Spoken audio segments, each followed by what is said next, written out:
तीसरा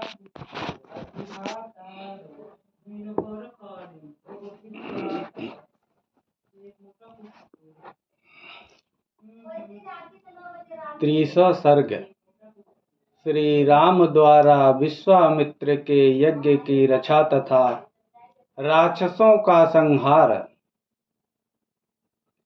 अथ तो देश कालज्ञो राजपुत्रा वरीदमो देशे काले च वाक्य याज्ञवृता कौशिकं वच।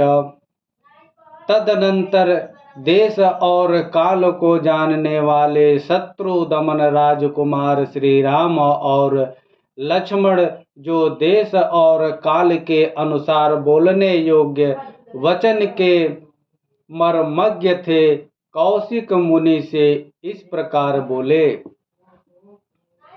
भगवन् वे तुमिच्छाओ यस्मिन् काले निशाचरो संरक्षणीयो तो ब्रूहि नातिव्रते तो तत्क्षणम। भगवान, अब हम दोनों यह सुनना चाहते हैं कि किस समय उन दोनों निशाचरों का आक्रमण होता है, जबकि हमें उन दोनों को यज्ञ भूमि में आने से रोकना है। कहीं ऐसा न हो असावधानी में ही वह समय हाथ से निकल जाए, अतः उसे बता दीजिए। एवं ब्रुवाण काकुत्स्थो स्वरमाणो युयुत्सया सर्वे ते मुनया प्रेता प्रशंसूर्ण पात्मजौ। ऐसी बात कहकर युद्ध की इच्छा से उतावले हुए उन दोनों कुकुत्सक वंशी राजकुमारों की ओर देखकर वे सब मुनि बड़े प्रसन्न हुए और उन दोनों बंधुओं की भूरी भूरी प्रशंसा करने लगे। अद प्रवृत्ति खंडात्रम रचता राघवो युवाम दिक्षागतो हो स मुनि मौनित्वं च गमिष्यति। वे बोले, ये मुनिवर विश्वामित्र जी यज्ञ की दीक्षा ले चुके हैं, अतः अब मौन रहेंगे। आप दोनों रघुवंशी वीर सावधान होकर आज से 6 रातों तक इनके यज्ञ की रक्षा करते रहें। तौ तु तदचनं श्रुत्वा राजपुत्रो यशस्विनी अनिन्द्रं खड्गहोरात्रं तपोवनमरक्षताम। मुनियों का यह वचन सुनकर वे दोनों यशस्वी राजकुमार लगातार 6 दिन और 6 रात तक उस तपोवन की रक्षा करते रहे। इस बीच में उन्होंने नींद भी नहीं ली। उपासाचक्रतु वीरो यतो परम धन्विनो ररक्षतुर्मुनिवरं विश्वामित्रमरिन्दम। शत्रुओं का दमन करने वाले ये परम धनुर्धर वीर सतत सावधान रहकर मुनिवर विश्वामित्र के पास खड़े हो उनकी और उनके यज्ञ की रक्षा में लगे रहे। अतः काले गाते तस्मिन् खष्टे हनि तदागते सौमित्रीमब्रवीत रामो यतो भव समाहित। इस प्रकार कुछ काल बीत जाने पर जब 6ठा दिन आया, तब श्री राम ने सुमित्रा कुमार लक्ष्मण से कहा, सुमित्रानंदन, तुम अपने चित्त को एकाग्र करके सावधान हो जाओ। रामस्यैव वुभ्राडस्य त्वरितस्य युयुत्सया प्रज्ज्वाल ततो वेदी सोपाध्याय पुरोहिता। युद्ध की इच्छा से शीघ्रता करते हुए श्री राम इस प्रकार कह ही रहे थे कि उपाध्याय ब्रह्मा पुरोहित उपद्रष्टा तथा अन्याय रीतियों से घिरी हुई यज्ञ की वेदी सहसा प्रज्वलित हो उठी। वेदी का यह जलना राक्षसों के आगमन का सूचक उत्पात था। सदर्भचम शत्रु का ससमित कुसुमोच्चपा विश्वामित्रेण सहिता वेदिर्ज्वला सर्विषा।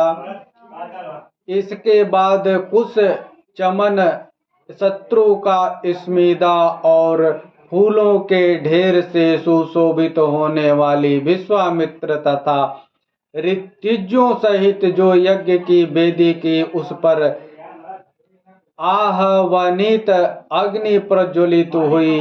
अग्नि का यह प्रज्वलन यज्ञ के उद्देश्य से हुआ था। मंत्रवच्च यथा न्यायं यज्ञोश्च संप्रवर्तते आकाशे च महान शब्द प्रादुरासीद भयानक। फिर तो शास्त्रीय विधि के अनुसार वेद मंत्रों के उच्चारण पूर्वक उस यज्ञ का कार्य आरंभ हुआ। इसी समय आकाश में बड़े जोर का शब्द हुआ जो बड़ा हो भयानक था। आवार्य गगनम मेघो यथा प्रविशि दृश्यते तथा मया विकुर्वाणो राक्षसाभ्य धावताम मारीचश्च सुब्राहुश्च तयोरनुचरास्तथा आज्ञम्य भीमशंकासारुधिरोधानवासुजन।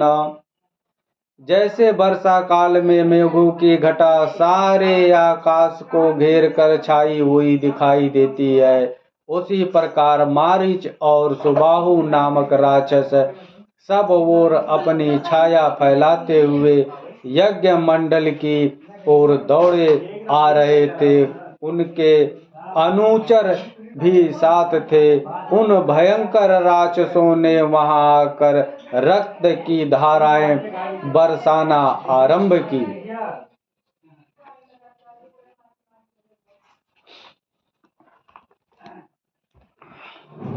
तो तेन रुधिरोषेण वेदी विच्छ समुचिताम सहसा विद्रुतो रामस्तान पश्यत ततो देवी तावापतन्तो सहसा दृष्ट्वा राजीवलोचन लक्ष्मणं तोऽभिसंप्रेक्ष्य रामो वचनमब्रवीत। रक्त के उस प्रवाह से यज्ञ वेदी के आसपास की भूमि को भीगी हुई देख श्री रामचंद्र जी सहसा दौड़े और इधर उधर दृष्टि डालने पर उन्होंने उन राक्षसों को आकाश में स्थित देखा। मारीच और सुबाहु को सहसा आते देख कमल नयन श्री राम ने लक्ष्मण की ओर देखकर कहा, पश्य लक्ष्मण दुर्वृत्तान राक्षसान पीसितासनात् मानवास्त्र समाधूतान नीलेन यथा घनान करिष्यामि तो संदेहो नोत्सहे हन्तुमीदृशान्। लक्ष्मण, वह देखो, मांस भक्षण करने वाले दुराचारी राक्षस आ पहुँचे। मैं मन वास्त्र से इन सब को उसी प्रकार मार भगाऊंगा जैसे वायु के वेग से बादल छिन्न भिन्न हो जाते हैं। मेरे इस कथन में तनिक भी संदेह नहीं है। ऐसे कायरों को मैं मारना नहीं चाहता। इत्युक्त्वा वचनं रामश्चापे संघाय वेगवान् मानवं परमोदारमस्त्रं परम भास्वरम चीक्षेप परम क्रुद्धो मारीचो रसी राघव। ऐसा कर कर वेगशाली श्री राम ने अपने धनुष पर परम उदार मानवास्त्र का संधान किया।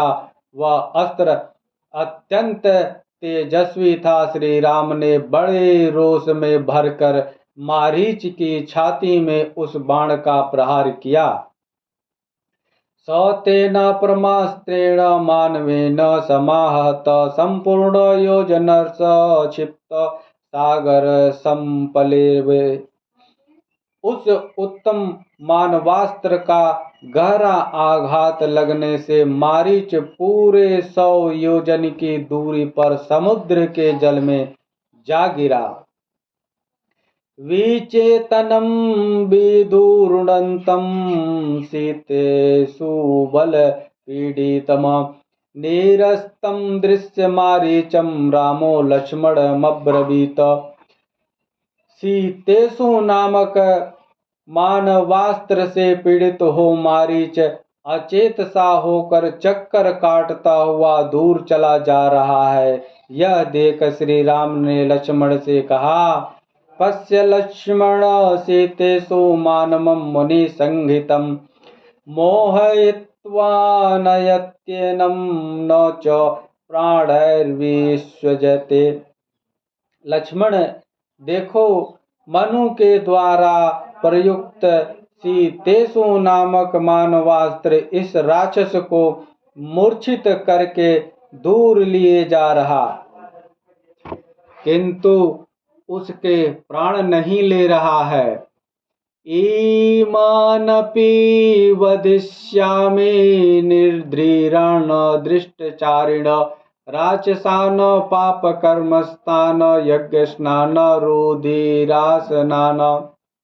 अब यज्ञ में विध डालने वाले इन दूसरे निर्दय दुराचारी पापकर्मी एवं रक्त भोजी राक्षसों को भी मार गिराता हूँ। इत्युक्त्वा लक्ष्मणं चासु लाघवं दर्शयन्तीव विगृहा समूहच्चास्त्रमाग्रेयं रघुनन्दन। शुभ्राहुरसि चिक्षेप सविद्ध पाप तदभुवि शेषान् वायव्यमादाय निजघान महायश राघव परमोदारो मुनिना मुदमावहन। लक्ष्मण से ऐसा कहकर रघुनंदन श्री राम ने अपने हाथ की फुर्ती दिखाते हुए से शीघ्र ही महान आग्नेयास्त्र का संधान करके उसे सुबाहु की छाती पर चलाया।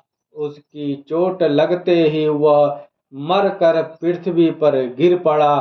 फिर महायशस्वी परम उदार रघुवीर ने वायव्यस्त्र लेकर शेष निशास्त्रों का भी संहार कर डाला और मुनियों को परम आनंद प्रदान किया। सहत्वा राक्षसान् सर्वान् यज्ञस्नान रघुनंदन ऋषिभिः पूजितस्तत्र यथेन्द्रो विजये पुरा। इस प्रकार रघुकुल नंदन श्री राम यज्ञ में विघ्न डालने वाले समस्त राक्षसों का वध करके वहां ऋषियों द्वारा उसी प्रकार सम्मानित हुए जैसे पूर्व काल में देवराज इंद्र असुरों पर विजय पाकर महर्षियों द्वारा पूजित हुए थे। यथ यज्ञ समाप्ते तो विश्वामित्रो महामुनि निरीतिकादिशो दृष्ट्वा काकुत्स्थमिदमब्रवीत्। यज्ञ समाप्त होने पर महामुनि विश्वामित्र ने संपूर्ण दिशाओं को विघ्न बाधाओं से रहित देख श्री रामचंद्र जी से कहा, कृतार्थोऽस्मि महाबाहो कृतं गुरुवचस्वा सिद्धाश्रममेदं सत्यं कृतं वीरमहायश स हे रामं प्रशस्यैव ताभ्या संध्यामुपागतम्।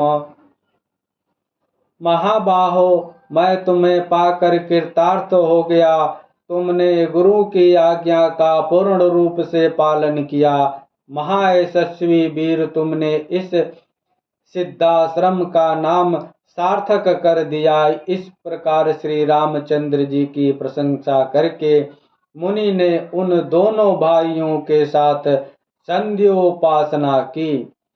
इत्यार्थे श्रीमद् रामायणे वाल्मीकि आदि काव्ये बालकांडे त्रिशम सर्ग। इस प्रकार श्री वाल्मीकि निर्तित अर्थ रामायण आदि काव्य के बालकांड में 30वां सर्ग पूरा हुआ। जय श्री राम।